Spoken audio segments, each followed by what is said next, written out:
कक्षा 10 exercise 1.1 question number 5। जांच कीजिए कि क्या किसी प्राकृतिक संख्या n के लिए संख्या 6n अंक 0 पर समाप्त हो सकती है। तो यहाँ किसी प्राकृतिक संख्या n, यहाँ n बराबर प्राकृतिक संख्याएं होती हैं 1, 2, 3, 4, 5, सभी हमारी प्राकृतिक संख्याएं होती हैं। उसने कहा है 6n 0 पर समाप्त होता है। कहाँ समाप्त होता है? 0 पर। तो यहाँ हम 6n बराबर हमें क्या करना है कि n के स्थान पर 1, 2, 3, 4, 5 ये रख के ज्ञात करना है कि क्या ये संख्याएं 0 पर आ सकती हैं, कहीं समाप्त हो सकती हैं, या इकाई का अंक 0 हो सकता है। तो यहाँ 6 की पावर 1 रखते हैं तो ये 6 होता है।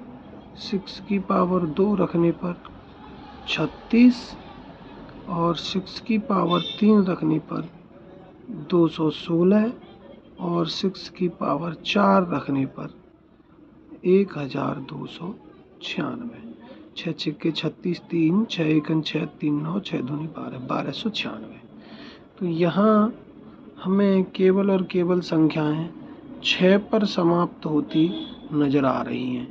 यानी हम कह सकते हैं कि 6 की पावर n कभी भी 0 पर समाप्त नहीं हो सकती।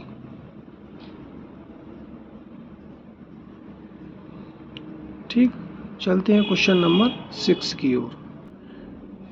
क्वेश्चन नंबर 6 है, व्याख्या कीजिए कि 7 गुणा 11 गुणा 13 प्लस 13 और 7 गुणा 6 गुणा 5 गुणा 4 गुणा 3 गुणा 2 गुणा 1 प्लस 5 भाज्य संख्याएं क्यों हैं।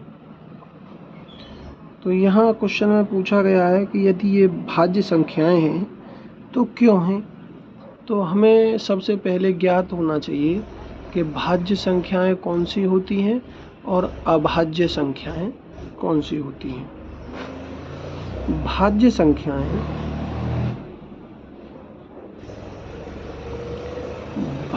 संख्याएं वे होती हैं जिनके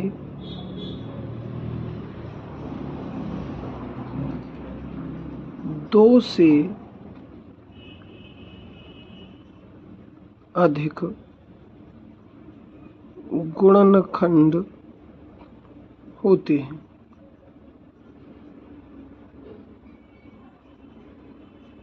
जिनके 2 से अधिक गुणनखंड होते हैं। दो तो सब प्रत्येक संख्या के 2 फैक्टर होते हैं और वो कौन कौन से होते हैं वो भी बताएंगे। और अभाज्य संख्याएं कौन सी होती हैं? जिनके केवल 2 गुणनखंड होते हैं।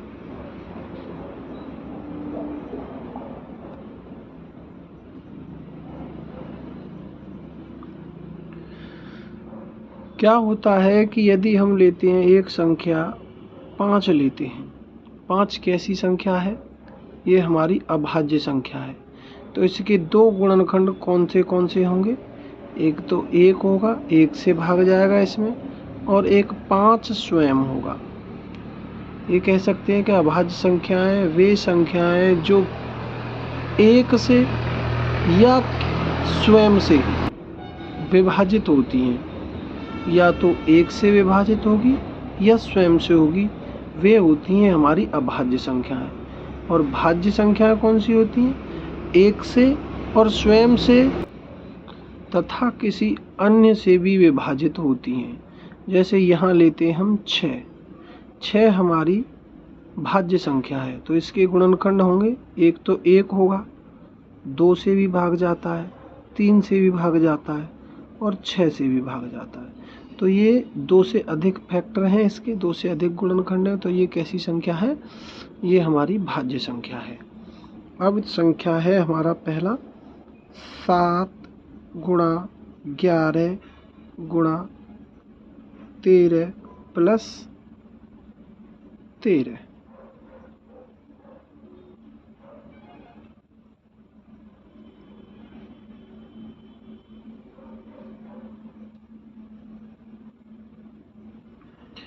यहाँ हमें पहले इसको हल करना है। तो यहाँ एक बिंदु इसे, एक भाग इसे मानकर और एक इसे मानकर हम यहाँ से 13 कॉमन लेते हैं। 13 हमने कॉमन लिया तो यहाँ बचा 7 गुणा 11 गुणा 1, ठीक, और प्लस 13 से 13 कॉमन लिया तो 1, यहाँ 1 बचा। तो 11 सत्ते 77, ये 77 एकन 77 प्लस 1 78, तो 13 गुणा 78। अब 13 का तो कोई फैक्टर होगा नहीं, 13 का एक 13 होता है और एक 1 होगा, क्योंकि ये अभाज्य संख्या है, अभाज्य संख्या है ये। और गुणा 78 के होंगे 2 से 39 बार, 3 से 13 बार और 13 से 1 बार। तो यहाँ इसके फैक्टर कितने हैं? और 1 से भाग जाएगा ही जाएगा, तो यहाँ फैक्टर होंगे 1 2 3 4। तो ये कैसी संख्या है हमारी?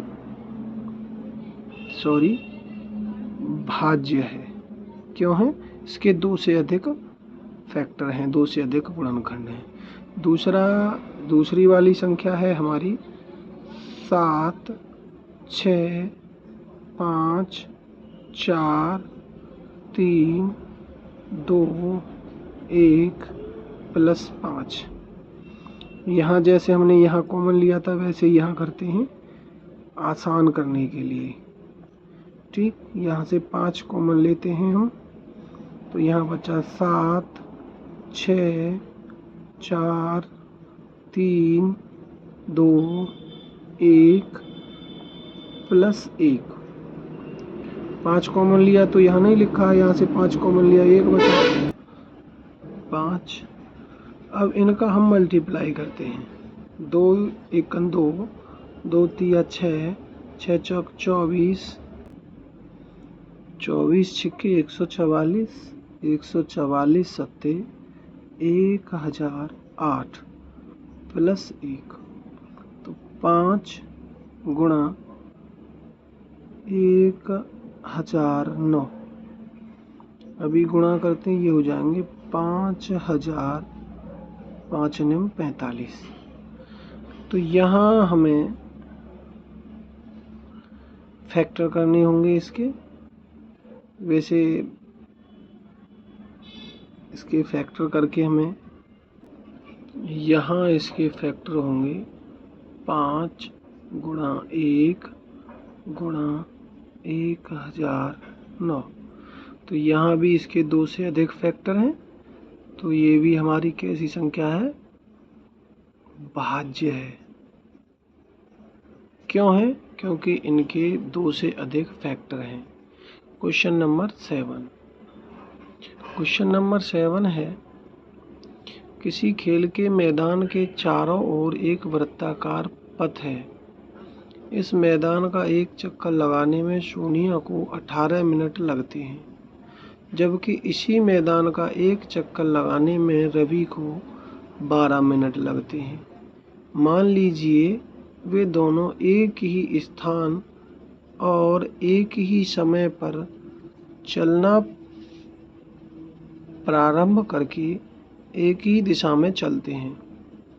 कितने समय बाद वे पुनः प्रारंभ के स्थान पर मिलेंगे?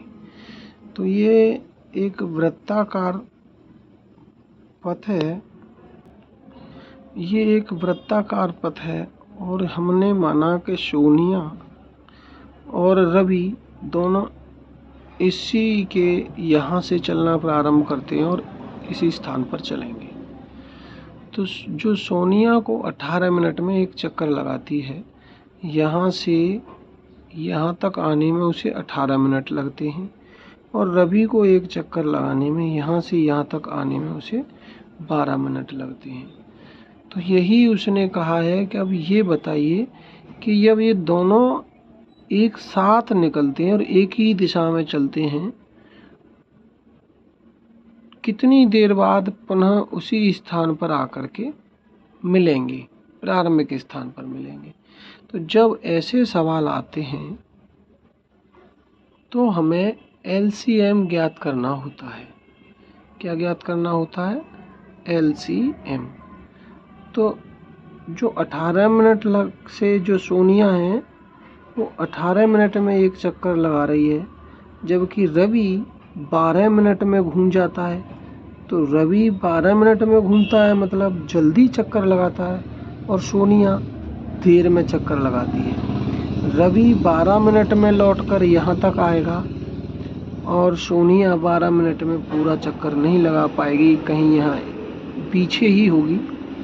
जबकि रवि 18 मिनट में 1.5 चक्कर लगाएगा, 12 और 6 मिनट और आके 18 मिनट में यहाँ तक, तब सोनिया यहाँ आ पाएगी अपने स्थान पर लौटकर। तो हमें क्या करना है, यहाँ 12 और 18 का LCM ज्ञात करना है। तो 2 से 6 बार ये 9 बार, 2 से 3 बार और ये 9 में नहीं जाएगा, 3 से 3 एकन 3, 3 तिया 9, और फिर 3 से 1 1। तो LCM कितना है? LCM बराबर 2 गुणा 2 गुणा 3 गुणा 3। तो 3 तिया 9, दूनी 18, दूनी 36, यानी 36। तो 36 मिनट में वे दोनों जो हैं इसी स्थान पर आकर वापस मिलेंगे। कि 12 सोनिया जो 18 मिनट में एक चक्कर लगाती है, वो अपने 36 मिनट में 2 चक्कर पूरे करेगी और यहाँ होगी। रवि जो 12 मिनट में एक चक्कर लगाता है, वो 36 मिनट में 3 चक्कर पूरे करके वो यहाँ पर होगा। तो 36 मिनट में दोनों एक स्थान पर, जहाँ से स्टार्ट किया था, पुनः उसी स्थान पर आ जाएंगे।